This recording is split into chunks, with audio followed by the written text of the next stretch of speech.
surah 49 ayat ke-11 sampai dengan 12. Ya ayyuhalladzina amanu la yaskhar qaumin min qaum. Ada ayatnya? Ya, saya pelankan sedikit. Ya ayyuhalladzina amanu, hai orang-orang yang masih merasa punya iman. Saya sering katakan ya-nya harfun nida. Nida itu huruf panggilan. Panggilannya ke semuanya. Kalau ya itu ada 14 huruf panggilan di ilmu nahwu. Tapi yang disebutkan dalam Al-Quran cuma satu, ya. Ya itu memanggil semua kalangan dengan jarak yang semua sempurna. Mau dekat, mau menengah, mau jauh. Disebutkan 360 kali dalam Al-Quran. Kalau setelah ya dipakai ayyuha, setelah itu ada ayyuha. Ayyuha disebutkan 150 kali dalam Al-Quran. Ayyunya berfungsi taukid munada, haknya huruf tanbih peringatan.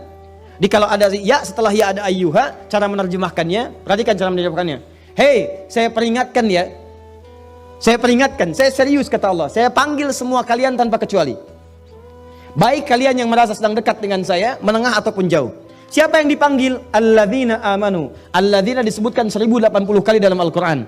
Dia di ilmu nahwu disebut dengan ismun mausulun yadullu alal amiyah. Ya, huruf sambung menunjuk pada objek atau bahkan subjek tanpa kecuali semua. Semua general, komprehensif. Mau besar, kecil, tua, muda, laki-laki, perempuan. Seakan-akan Allah ingin katakan, kalau ada ayat dibuka dengan panggilan ya ayyuhalladzina amanu, maka semua yang punya iman dipanggil tanpa batas. Mau dia orang dewasa, anak kecil, tua, muda, laki-laki, perempuan, tanpa batasan. Dan panggilannya disertakan peringatan. Kalau ada peringatan, hati-hati. Setiap ayat yang disandingkan dengan peringatan, maka ini di antara pemahamannya ada potensi bisa melahirkan dosa kalau diabaikan. Apa informasinya? La yaskhar qaumin qaum. Kata Allah, hati-hati, jangan gunakan lisanmu untuk saling mencela satu dengan yang lainnya. Jangan mencela. Kalau Anda ingin tenang, gunakan nikmat mulut itu untuk berkata yang baik-baik saja. Maka hindarkan yang tidak baik. Fokus, lihat hadis Nabi. Saya lompat sedikit. Man kana yu'minu billahi wal yaumil akhir falyakul khairan aw liyasmut. Cara mensyukuri nikmat lisan itu, kalau ingin ditambah kenikmatannya, di antara kenikmatan di lisan itu akan berpengaruh pada ketenangan dan kenyamanan hidup. Orang yang nggak bisa menjaga lisan, maka hidupnya cenderung tidak tenang dan tidak nyaman. Fokus baik-baik. Kata Nabi, bagaimana caranya? Katakan yang baik-baik. Kalau tak mampu, pilihan keduanya diam. Tidak ada yang ketiga. Cuma dua. Saya ulang, tidak ada pilihan yang ketiga. Cuma dua. Satu, dua. Sudah ini. Pilihannya cuma ini. Kata Nabi, katakan yang baik-baik. Kalau tak mampu, diam. Jadi cuma dua, baik dan diam. Ada berapa? Oh, kan? Jadi katakan yang baik. Kalau nggak bisa diam. Nggak ada yang ketiga. Dimohon maaf, kalau hidup Anda ingin tentram, dapat kan tentram itu kenikmatan. Kalau ingin nikmat, kata Nabi, baik aja yang baik katakan. Katakan yang baik, katakan yang mulia, katakan cinta, ya katakan yang indah-indah. Kalau nggak mampu, diam aja. Diam. Nah, Ustadz, apa di antara yang tidak baik yang nggak boleh kami lakukan? Sehingga dengan itu berpotensi hidup kita nggak tenang. Kayaknya nggak nikmat. Kaya tapi nggak tenang. Maaf, mewah tapi gelisah. Nggak nikmat. Apa di antara rinciannya? Turunlah ketentuan Allah di Quran surah 49 ayat 11 sampai dengan 12. Kalau Anda masuk coba-coba ke sini, maka Allah akan jamin Anda nggak akan pernah tenang hidupnya. Yuk, satu, kata Allah jangan mencela.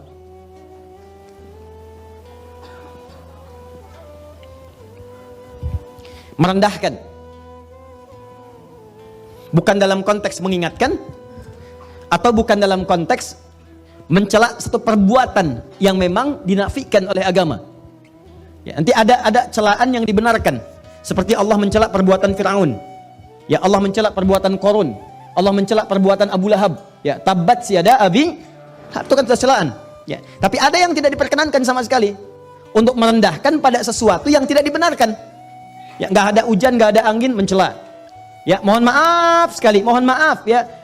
Celaan yang tidak memiliki argumentasi yang dibenarkan oleh syariat.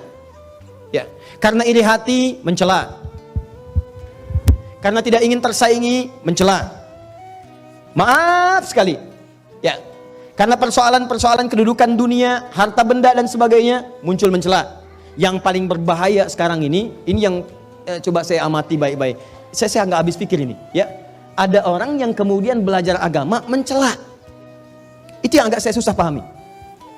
Kalau orang bertikai mencela, barangkali bisa kita damaikan. Tapi ini orang masuk ikut taklim, belajar agama, pulang dari taklim mencela. Saya suka berpikir, ini di taklimnya belajar apa? Kata Quran jangan mencela. Anda belajar Quran, pulang dari ngaji Anda mencela. Apa yang Anda pelajari itu apa? Bahkan yang paling menarik ada larangan di Quran, jangan mencela. Mencela itu menghadirkan ketidaknyamanan. Makanya ketika Anda mencoba mencela orang lain, Anda menyoal orang lain, Anda menghina orang lain, sebetulnya kehidupan Anda sedang tidak tentram. Silakan kalau nggak percaya. Dan sekarang celaan itu bukan cuma di lisan, sudah masuk tangan. Tuh, dah tulis di media sosial. Dan sudah menjadi bagian dari kenikmatan bagi sementara orang. Kamu tidak seperti apa yang aku duga. Terus nulis itu santai banget sambil masak di dapur. Yang paling nggak tenang ditungguin komennya itu. Belum. Udah 3 jam belum. Yang paling nggak enak sampai mau tidur, itu baru mau tidur pun ngecek lagi. Udah berapa komen hari ini? Yang paling bahaya, bangun dari tidur pun lupa baca doa, yang dilihat handphone.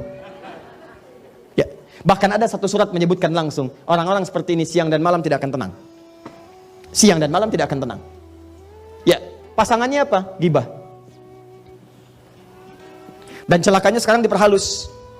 Ya, ada gosip, ada ngerumpi, ada macam-macam dan sebagainya. Silahkan cek. Orang ini langsung dijamin oleh Allah Subhanahu wa taala. Mohon maaf sekali, orang semacam ini bukan cuma tidak akan tenang di dunia, di akhirat pun akan dibuat gelisah. Karena disediakan khusus makanan khusus di akhirat, langsung disebutkan di ayatnya. Ayuhibbu ahadukum ayyakula lahma akhihi maitan fakarihtumu. Orang yang terbiasa gibah saat di dunia dan dia tidak bertobat, maka di akhiratnya langsung dihidangkan makanan yang terbuat dari bangkai orang yang digibahkan itu. Nih, saya kasih gambaran ya, maaf ya. Kalau ada orang gibah bisa membicarakan seseorang dengan niat untuk merendahkannya.